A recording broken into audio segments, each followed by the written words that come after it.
Video number four. Video number four. I've done three. This is number four. I've done three. This is number four. I'm still cold, but I'm not going to do anything about it except put on my jacket because I don't want to turn on the thermostat because I don't use the thermostat. Alrighty. What's up, guys? I'm Devin, your friendly neighborhood board gamer, and this is Devin Talks Tabletop, a YouTube series where the games are made up and what I say doesn't matter. It's getting smoother. I think the intro's getting smoother. We'll see if I like it enough. We'll see if you guys like it enough. Let me know. Give me a comment if you like this intro, or if you're like, this is stupid. Stop mixing Spider-Man and whose line is it anyway? This is the Games I Got series where I talk about games that I've got. They're in my collection currently, and I want to talk about them so you know who I am and what I have. This is Raiders of the North Sea, which maybe you can't see the... I'm pretty sure it's got it on there. Yeah, it's got like a UV spot, but it's hard to see because the main thing to focus on is this big, intimidating Norseman. Yeah, so this is Raiders of the North Sea. This is the collector's box, and it's got the base game in it. It's got the Hall of Heroes and the Fields of Fame expansions in it, and it's got these gorgeous matte art card sleeves in it. And this is the only game in the North Sea trilogy from Shem, Phillips, and Renegade Games and Garfield Games that I have, because I don't feel the need to have more than one in each trilogy in my house, even if they're all good games. I just don't feel the need.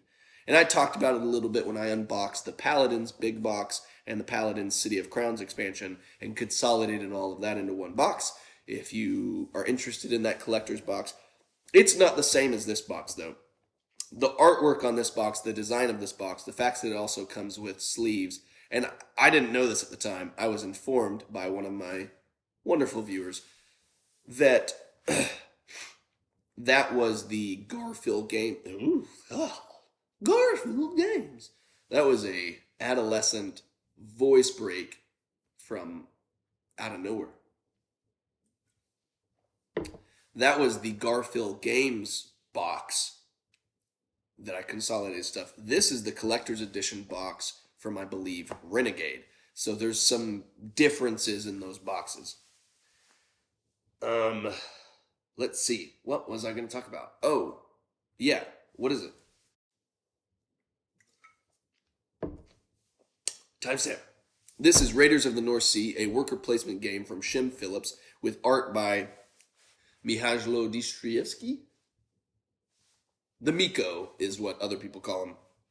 But it is designed by Shem Phillips, and his publishing company is Garfield Games, but it is like distributed or also published, co-published by Renegade Games, which is maybe where you would see it.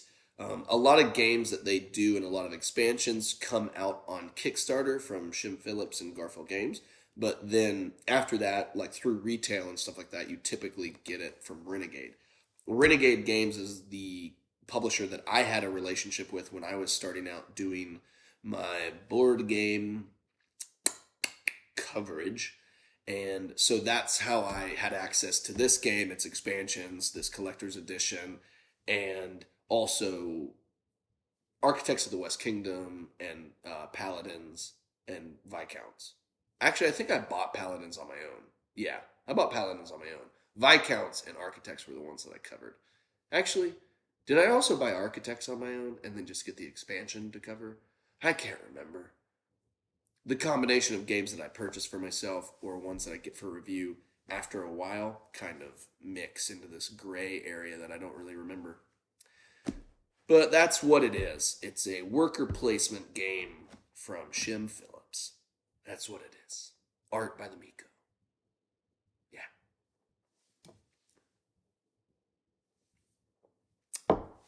Why I have it. I have it because I like worker placement games. They are one of maybe my favorite genre, possibly my favorite genre. Looking at you, Dune Imperium, upcoming Endless Winter, also done art by the Miko.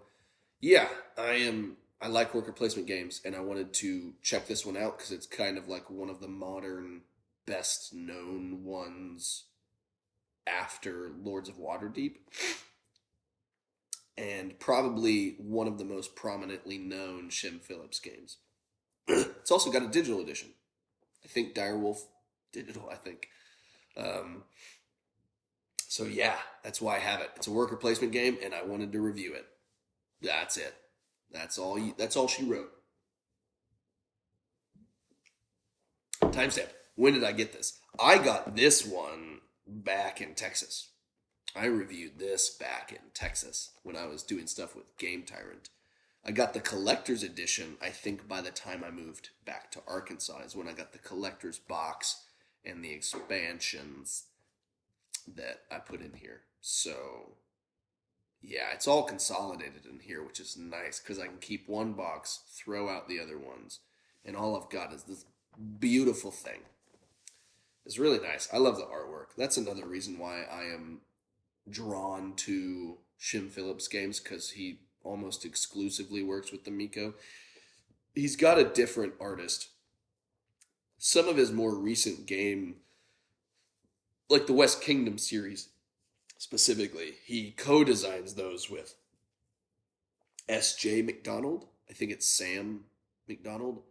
So he co-designs them with that person, and it's possible that someone related to Sam McDonald does the art because I think there's another McDonald name on those, credits or game credits.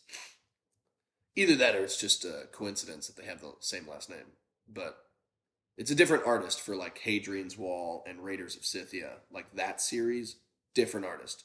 All the other ones, North Sea, West Kingdom, and the upcoming South Seas, South Rivers, South Sea.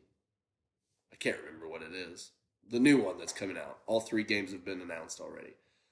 All of that is the Miko. So that was when I got it. I was talking about when I got it. I don't know why I kept talking about the art, but I got it then. Timestamp. What I like about it. I love worker placement games. I like the innovation that Shem Phillips does in almost every single worker placement game he does. In Raiders of the North Sea, you kind of have to upgrade workers. You start off with, like, moving from black to gray to white, I think, is the progression. I think you start off with black and you can get gray and then you can get white. And what you do is when you get 2 actions each turn. When you place one of your meeples, that was a big sneeze / cough. I think it was mostly a sneeze. I'm so ready to not be sick. You place a worker or a meeple, whatever, and you get the bonus or action. You get the action of that location. Then you take a meeple or worker to keep in your area, and then you get that action. So it's kind of this combination of like, oh, I'm going to put this black worker here, but then I'm going to pick up this gray worker here because that will help me raid this settlement that requires gray. And like each like row of settlements has a different requirement of the type of worker or raider that you need to push into that area. So you have to slowly upgrade them to where you can start to raid the more advanced, harder to attack but more rewarding settlements. And so that rhythm of place a worker, pick up a worker, place a worker, pick up a worker, it's really smooth and it's a fun experience. And then the Hall of Heroes and the Fields of Fame, they add in mechanics that give you like mead, which can increase your strength. They give you wounds, which can like grow over time. They give you like heroes, like harder people that you can bring into your crew that are heftier.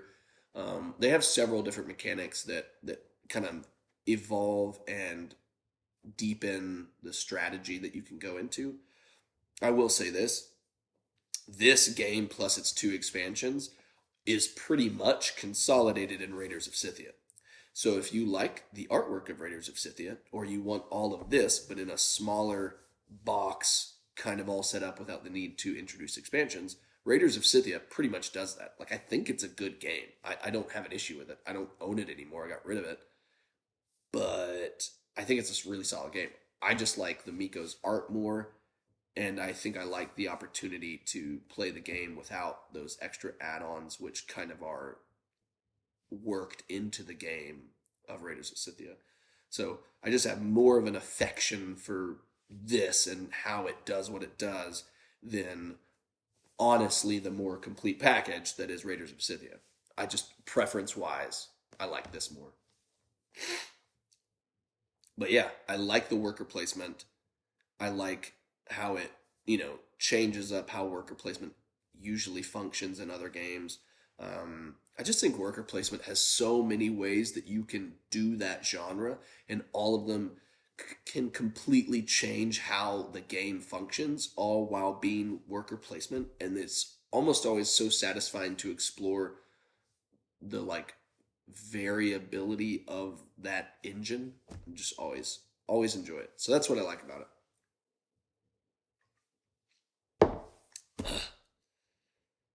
Will it leave? I don't see it leaving. Maybe if I never play it, I could see it leave. Or maybe if the app got better.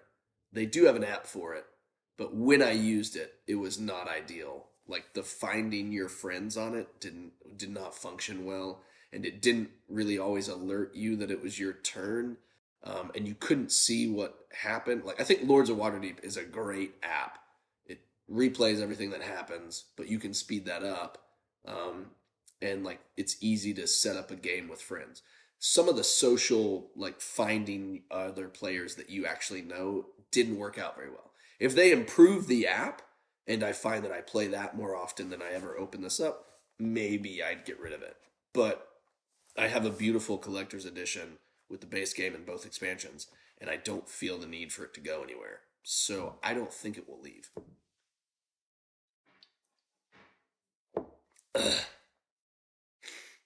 Will it leave? Would you like it?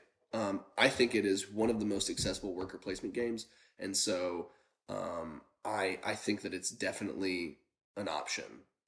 I think most people would like it. I'd play the base game first, but I think what Shem Phillips does is really cool. Rating 8 out of 10. I don't know if it would ever get higher than that, but it's an 8 out of 10, which I think is solid. And I'm trying to wrap up because I think my mother-in-law's back, so I don't want to take over her room anymore. So I'm going to try and finish this up.